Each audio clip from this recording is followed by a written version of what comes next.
लोग अक्सर मुझसे पूछते हैं कि क्या वाकई मक्का फातिहा में होता है। सब्र रखो और देखो, तुम्हारे रास्ते में रुकावटें डालने वाले, तुम पे जुल्म करने वालों के साथ क्या कुछ होता है। सहने वाला जब जुल्म सहकर भी मुस्कुरा दे तो उसका बदला खुदा लेता है। चुप से बड़ी बद्दुआ कोई नहीं होती।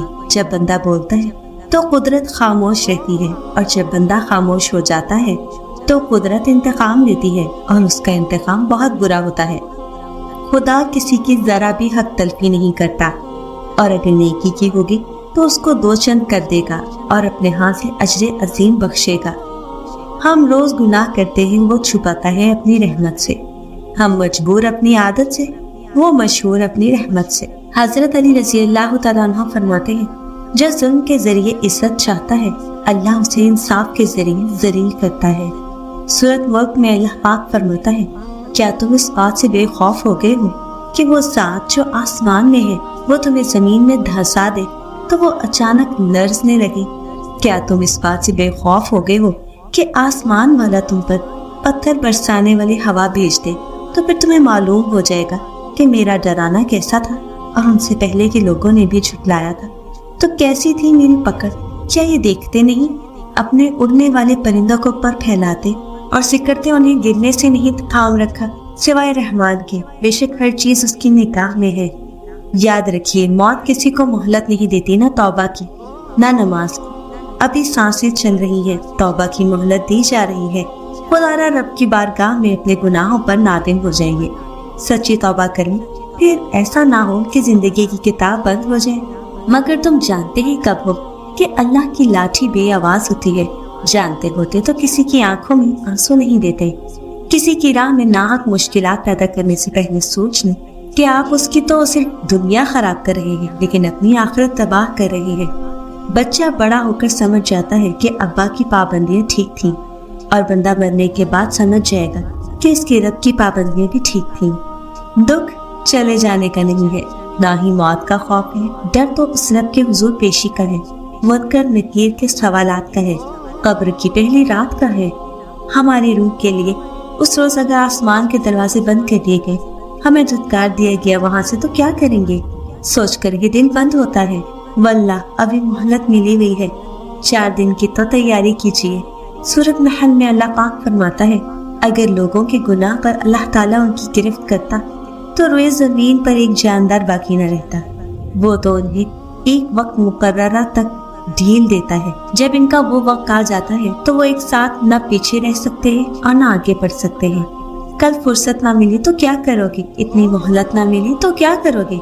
रोज कहते हो कल से पढ़ेंगे नमाज, कल आंखें न खुली तो क्या करोगे? दूसरों की दुनिया को जहन्नम बनाकर सजदों में जन्नत ढूंढना छोड़ दो।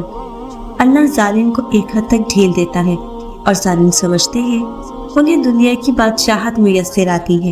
इन पर कोई गिरफ्त, कोई पकड़ नहीं। बेशक अल्लाह की पकड़ बहुत सख्त है। इंसान कोई खेलने की चीज नहीं। अगर आप किसी के जज्बात का मजाक बना बैठे हैं तो माफी मांगे उस शख्स से, वरना कल को आप उसकी जगह खड़े होंगे। मक्का फातिहा में होके रहता है, इसलिए इंसानों का दिल तोड़ने से गुरेज करें। दूसरों का दिल तोड़ने वाले को अल्लाह पाक ऐसा तोड़ देता है कि उसका जीना भी मुश्किल हो जाता है। तौबा की मोहलत मिलना भी अल्लाह का एक बड़ा एहसान है। जब आप अपनी बात बताने और जज्बात की वजाहत देने में नाकाम हो जाए तो उस वक्त सब कुछ अल्लाह पर छोड़कर पीछे हट जाना चाहिए। किसी को अज़ियत देने के बाद उसकी सब्र और खामोशी से डरो। नबी करीम सल्लल्लाहु अलैहि वसल्लम फरमाते हैं, मफ़हूमे हदीस है, जब तो देखिए कि अल्लाह ताला किसी गुनहगार को उसके गुनाहों के बावजूद उसकी चाहत पर दुनिया की चीजें दे रहा है तो ये अल्लाह ताला की तरफ से ढील है। सूरत अल सजदा में अल्लाह पाक फरमाता है, उस बड़े अजाब से पहले हम इसी दुनिया में किसी न किसी छोटे अजाब का मजा इन्हें चखाते रहेंगे, शायद कि ये बास आ जाए। अल्लाह ताला कुरान पाक में फरमाते हैं, अल्लाह उस बात को पसंद नहीं करता कि बुराई का ऐलान किया जाए सिवाय उसके जिस पर जुल्म हुआ हो। बदला लेने वालों से मत डरो, हमेशा माफ करने वालों से डरो, क्योंकि उनका बदला ना लेता है। चालाकियां और होशियारियां सिर्फ दुनिया में ही अच्छी हैं, आखिरत में क्या करोगे? फरिश्ते तो सारा हिसाब लिख कर बैठे हैं। सब्र रखो और देखो तुम्हारे साथ बुरा करने वालों से अल्लाह कैसे बदला लेता है। मगर तुम जानते ही कब हो कि लाठी रब्बुल आलमीन की बेआवाज होती है, جانتے ہوتے اگر تو یوں زندگیاں جیرن نہ کرتے اوروں کی۔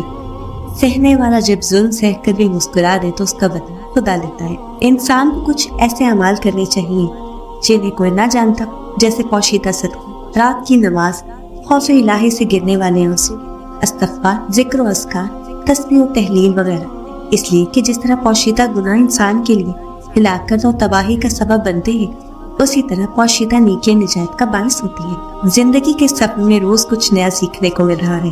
پہلے مجھے خوشی لوگوں، چیزوں، دوستوں، جگہوں اور باتوں میں محسوس ہوتی تھی۔ مجھے لگتا تھا یہ سب میری خوشیاں ہیں مگر اب ان میں سے کچھ ہو یا نہ ہو، بس سکون ہو، اور اب احساس ہو گیا ہے کہ خوشی تو سکون کا نام ہے۔ کچھ دل ایسے ہوتے ہیں جو بہت زیادہ نرم ہوتے ہیں، جنہیں بہت زیادہ وعظ اور نصیحت کی ضرورت نہیں ہوتی، وہ تو صرف اللہ رب العزت کا ذکر، اس کا نام سنتے ہی کانپ اٹھتے ہیں۔ اللہ پاک سورۃ انفال میں فرماتے ہیں، مومن تو وہ ہے کہ جب اللہ کا ذکر کیا جاتا ہے تو ان کے دل کانپ اٹھتے ہیں۔ غم نہ کرو، اللہ ہمارے ساتھ ہے۔ اللہ پاک سورۃ توبہ میں فرماتا ہے، غم نہ کرو، اللہ ہمارے ساتھ ہے۔ اور اللہ کے سوا کون ہے جو تنگی کو آسانی میں بدل دے، تکلیف میں راحت کا سامان کر دے، آنسوؤں میں بھی مسکراہٹیں بکھیر دے، بیماروں کو بھی شفا یاب کر دے۔ صرف وہی مصور ہے جو ٹوٹے دلوں اور دم توڑتی ہمتوں کو نہایت شفقت سے جوڑ دیتا ہے۔ وہ ہمارا اللہ رب العالمین ہے۔ رونے میں کوئی برائی نہیں، مگر آنسوؤں کے پیچھے نا امیدی اور مایوسی نہیں ہونی چاہیے، کیونکہ نا امیدی ایمان کی کمزوری کی علامت ہے، نا امیدی کفر ہے۔ اللہ تعالیٰ سے ہمیشہ بھلائی اور اچھے وقت کی امید رکھنی چاہیے۔ وہ اپنے بندوں کو اسی چیز سے نوازتا ہے جو وہ اپنے رب کریم سے توقع کرتے ہیں۔ جو دکھ اور تکلیف تم برداشت کر رہے ہو نا، صبر رکھو، کیونکہ صبر کے بعد شکر آتا ہے کہ جس نے تمہیں پیدا کیا وہ تمہیں ٹوٹا ہوا چھوڑ سکتا ہے۔ وہ تو ہر چیز سے واقف ہے۔ سورۃ الملک میں اللہ تعالیٰ فرماتا ہے، اور تم لوگ بات چھپا کر بات کرو یا پکار کر، وہ دلوں تک کی باتوں سے خوب واقف ہے، اور بھلا کیا وہ نہ جانے گا؟ جس نے پیدا کیا ہے اور وہ باریک بین پورا باخبر ہے۔